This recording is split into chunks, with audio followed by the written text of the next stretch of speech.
찬미 예수님, 이 은혜로운 사순 시기에 십자가의 길을 묵상하겠습니다. 예수님께서 홀로 가셨던 십자가의 길은 처참히 짓밟히고 처절한 능멸과 모욕, 수치를 당하시는 고난의 길입니다.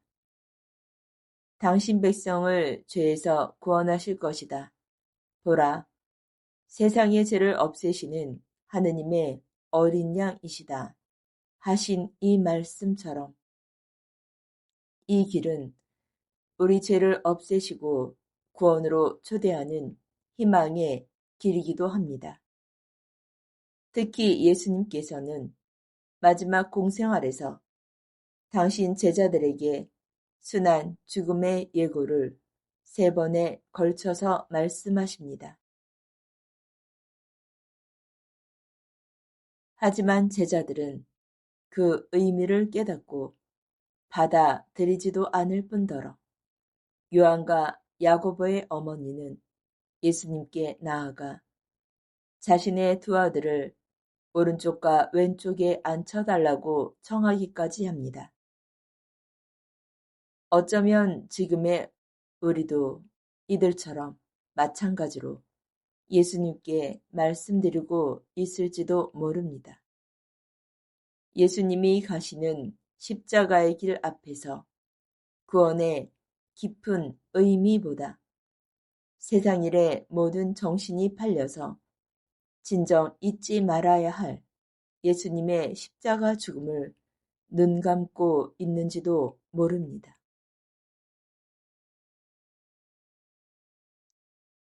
사실 사람의 아들은 많은 이들의 몸값으로 자기 목숨을 바치러 왔다 하신 이 말씀처럼 우리 구원을 위해 당신의 몸으로 몸값을 치르시는 십자가의 길의 참된 의미를 망각하고 살아가는지 다시 한번 깊게 생각을 할 때입니다. 십자가라는 하느님의 신비로운 구원 계획 속에 예수님은 구약의 제사인 양, 염소, 황소 등의 제물 같은 하느님의 어린 양으로 성모님의 태중에서 육과 인성을 입으시고 스스로 제물이 되셨습니다. 오직 세상의 죄를 없애시는 분은 하느님의 어린 양이신 예수 그리스도 한 분이기 때문입니다. 예수님 말고는 다른 누구에게도 구원이 없기 때문입니다. 예수님의 십자가의 길은 우리의 지상 순례 여정을 마치는 순간까지 항상 기억하며 우리 삶의 모든 사건들을 하느님 사랑과 자비에 매달리는 자세로 살아야 할 것입니다. 예수님의 십자가의 길을 마음 깊이 간직하지 못한다면 우리는 구원의 길을 헤매면서 잃고 말 것입니다. 예수님의 복음 전파의 사도로서 충실했던 사도 바오로도 사명을 수행하실 때 점진적으로 이렇게 말씀하십니다. 나는 내 몸을 단련하여 복종시킵니다. 나 자신이 실격자가 되지 않으려는 것입니다. 나는 이미 그것을 얻은 것도 아니고 목적지에 다다른 것도 아닙니다. 그것을 차지하려고 달려갈 따름입니다. 여기서 말씀하시는 그것이 무엇입니까? 바로 우리가 가야 할 궁극적인 목표가 아니겠습니까? 예수님 때문에 자신의 모든 삶을, 아니 목숨까지도 제물로 봉헌하신 사도 바오로께서도 당신의 구원을 위해 끝까지 자신과 싸우며 가신 십자가의 길을 기억합시다. 그리고 사도는 유언장 같은 마지막 서간 디모데오 2서에서는 이렇게 말씀하십니다.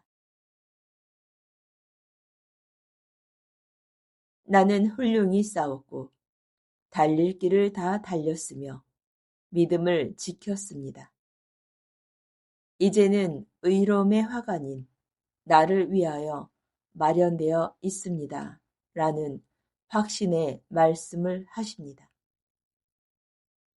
이렇듯 우리도 예수님의 십자가를 붙잡고 구원의 길로 향하는 십자가의 길을 결코 잊지 말아야 할 것입니다. 십자가의 길은 예수님의 죽음을 통해 우리가 죽음의 길이라는 죄악의 비참함 속에서 예수님의 부활이라는 찬란한 구원의 빛 안으로 들어가 영원한 생명의 나라로 가는 초대장을 받는 것이기 때문입니다.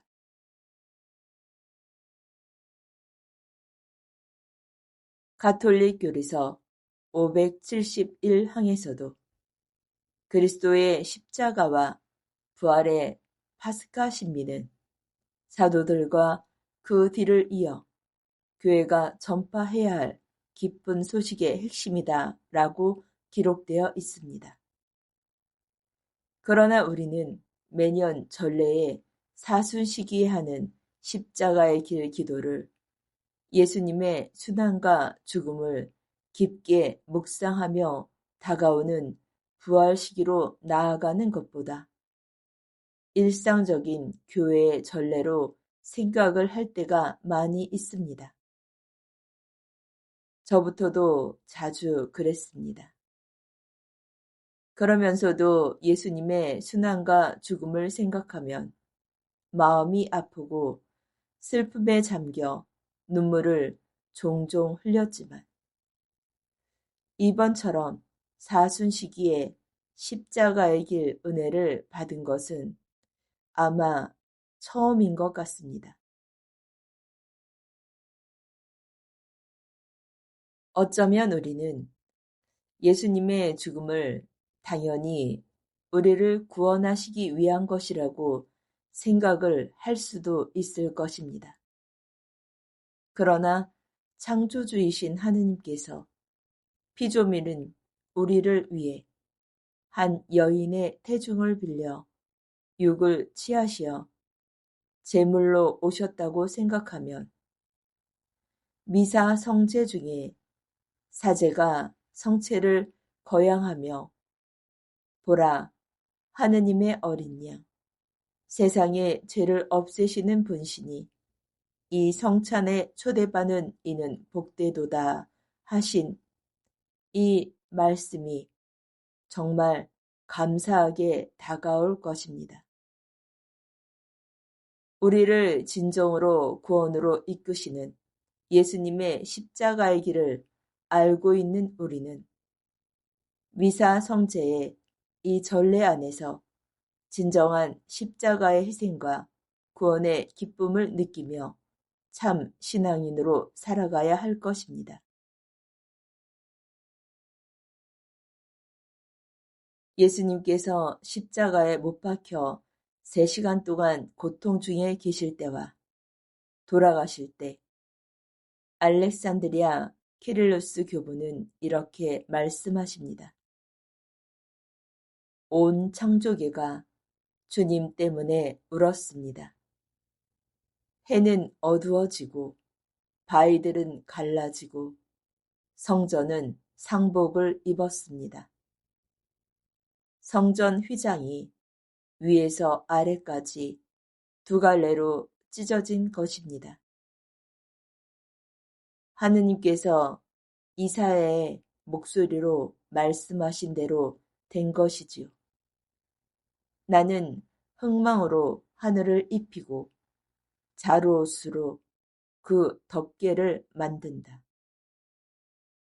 또한 베네디토 16세 교황께서도 십자가 사건은 하느님의 방향 전환이라고 해석하고 십자가 사건 안에서 하느님의 사랑이 가장 철저한 형태로 드러났다고 말씀하십니다. 예수님의 십자가 죽음은 하느님의 위대한 사랑의 선물의 결과입니다.